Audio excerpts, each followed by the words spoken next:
Okay, next question. To prevent excessive deflection of a 3-meter long cantilever beam subjected to a load of 2 kN per meter, its free end is attached to a tension rod. Beam properties are as followed.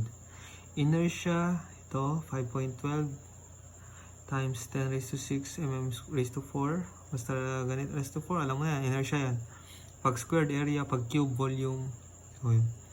Area is 1,900 mm squared and E is 200 GPa or 200. Dalasan ginagamit 200,000. Okay. First question, what is the maximum deflection? First pala is draw muna tayo, pero ako din ko na draw. No, meron tayong cantilever beam deflection at cantilever beam prevent deflection at a 3-meter long cantilever beam, 3 meter long. Then subjected to a load 2 kN per meter. So 2 kN per meter. If its free end is attached at the tension rod, ng rod. Pero first question kasi, what is the maximum deflection before attaching the tension rod in mm? So deflection muna, wala pa daw yung rod, deflect mo na siya. So simple lang masyado ang deflection. Pero kasi 'di ba sa malala na MCAT, M moment, C concentrated, U is uniform, which is ito na yun. So U is, ang N mo is mag-start ka man sa negative 2, negative 2, negative 1, 0. So N mo is 0 sa uniform. T is triangular where N is equals to 1. Negative 2, negative 1, 0, 1. So 0. So sa malala na, kung hindi mo naman tingnan doon, actually, PL over 3 lang yan siya, pero kung malala na ang gamitin mo, moment mo is, kung W ito, W yan, W, ito L, W times L,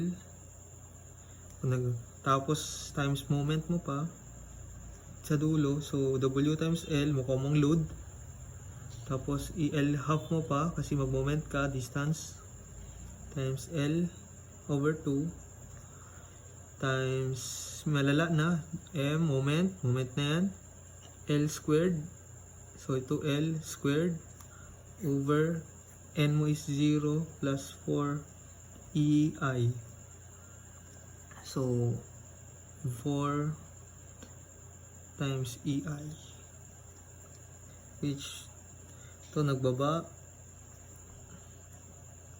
So, W, L raised to 4, 1, 2, 3, 4 is to 4 times 2 over 4 EI, which, di pala siya PL over, di pala siya PL over, mali pala yun.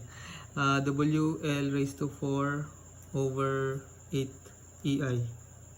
Pero, huwag natin disregard ang EI kasi given. Ang E, given din ang I. Okay. So, ang tanong is maximum deflection. Ito na yun. Maximum deflection na ito kaagad. So, W mo is 2. L mo is 3. Raised to 4. Times, over 8. Tapos times mo ng EI, which is 200. Pero tayo 200,000 para diretso na KPA. Tapos, I natin is 5.12. 5.12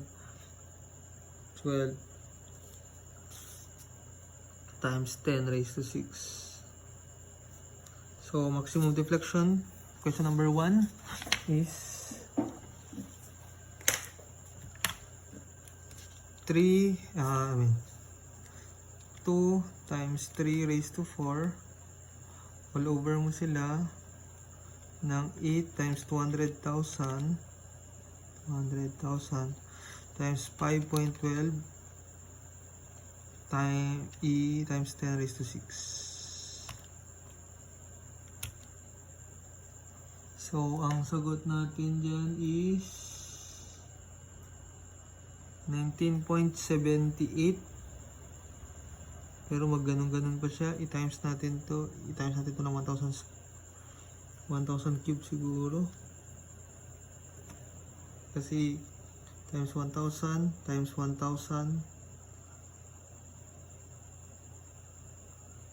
times 1,000. Sige lang, times 1,000 cube ata. O 4:4. Oh, 1 raised to 4 lagi. Kasi naka-raised to 4. Times 1,000 ko ba ito? Ito na ang sagot. Kasi ang value natin is naka m raised to 4 ang I natin.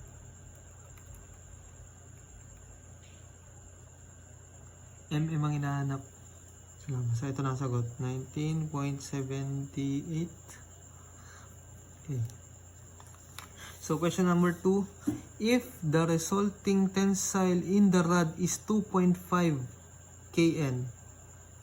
Tensile rod. So ito, naghahila siya ng 2.5 kN.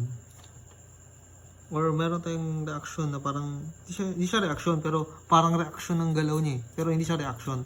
Naghahila siya pataas. Hindi siya na reaction nito, hindi siya nanggaling dito kasi ang reaction is nanggagaling sa load.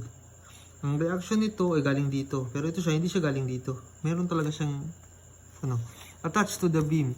Determine the maximum moment at the fixed end in kilonewton meter. Actually, walang ibang gagawin dyan. Magmo-moment ka lang dito kasi attached to the, determine the maximum moment. Huwag ka magpalito sa maximum. Mamaya maggamit ka ng mga ganito. Maximum moment at the fixed end in kilonewton meter.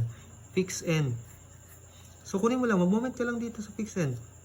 So from here sa fixed end, 2 kilonewton per meter times 3 kasi area para makuha mong load dito, makuha ng load na ito times, ulit natin, 2 kilonewton per meter times 3 meter, load na yan, kaya makancel mo yung moment, load na lang siya, times distance na 1.5, kalahati lang 1.5 meter.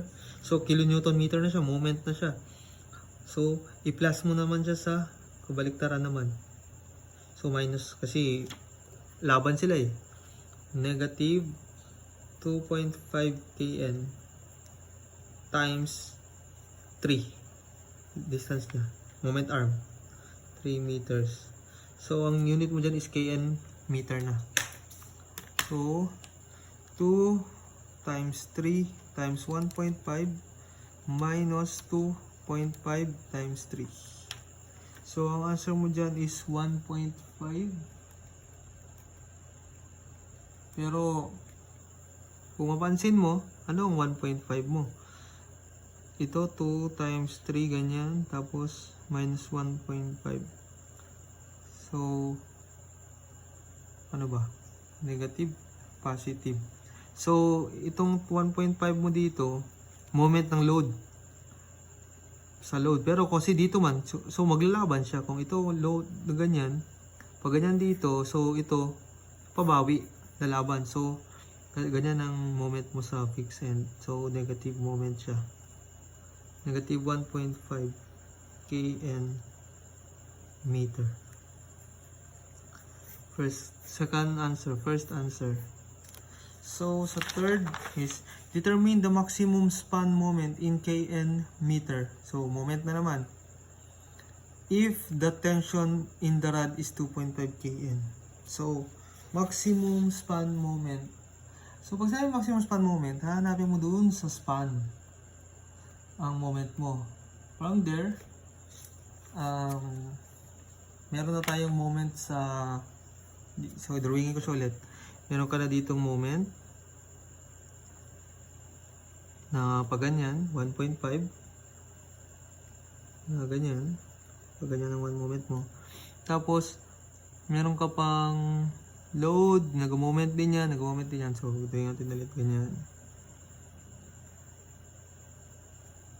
So, ito yung rod, ito yung load. Yan.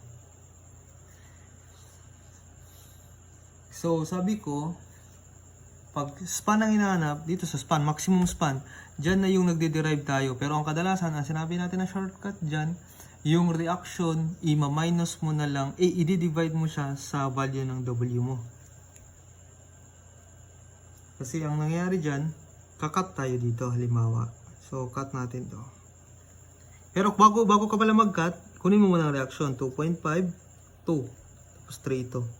kN per meter. Tapos 3 meter. Tapos 2 kN. So, kuha tayo ng reaction dito. Reaction. Kuha natin ng reaction dito. So, meron kang 2 times 3, which is ang load niya. Moment ka sa dito. Ay, actually, makuha na pala natin. Makuha na natin. Summation lang tayo ng forces ng vertical. Summation forces vertical is equals to 0, where up is equals positive, then down is equals to negative. So, summation forces up is 2.5, positive yan, minus, pababa, which is yung 2.5 times, 2 times 3, is equals to, yan ang reaction, like RA. RA is equals to 2.5 times 2 times minus 2.5 minus 2 times 3, which is 6, equals to negative 3.5. So negative 3.5 ang reaction natin, pero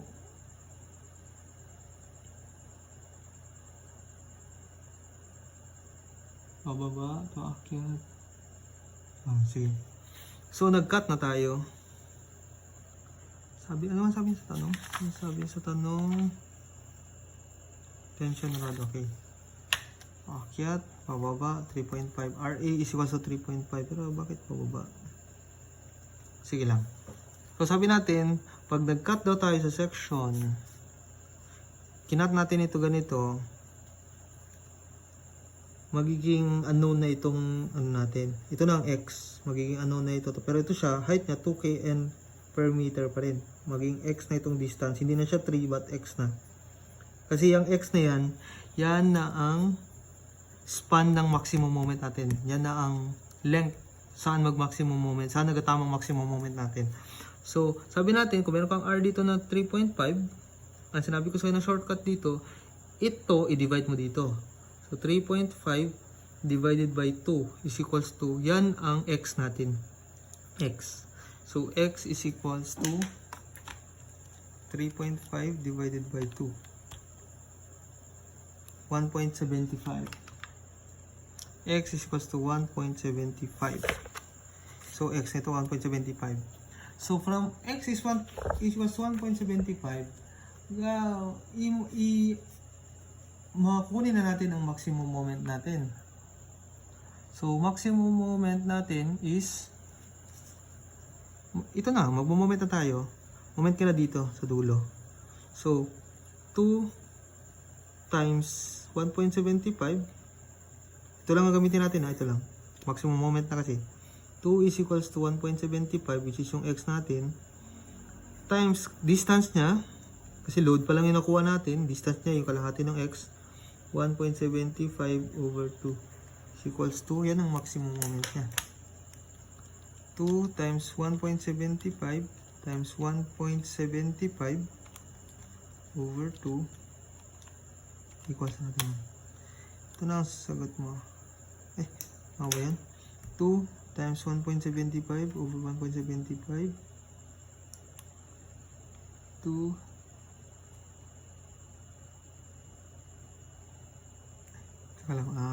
answer minus 1.5. Ayun. Kalimutan natin, meron pa pala tayong hindi natin na-disregard natin yung moment. May moment pa ito siya. So, mag-minus pa tayo dito ng, kasi yung moment ito, ganyan man. Pero actually, ang moment ito, pag ganyan dahil doon sa load dito, pero kasi yung load dito, nagamit na natin sa reaction. So, minus na lang natin sila. Kasi, lalaban talaga, hindi yan pwede na maglalaban talaga yung moment nito sa dito.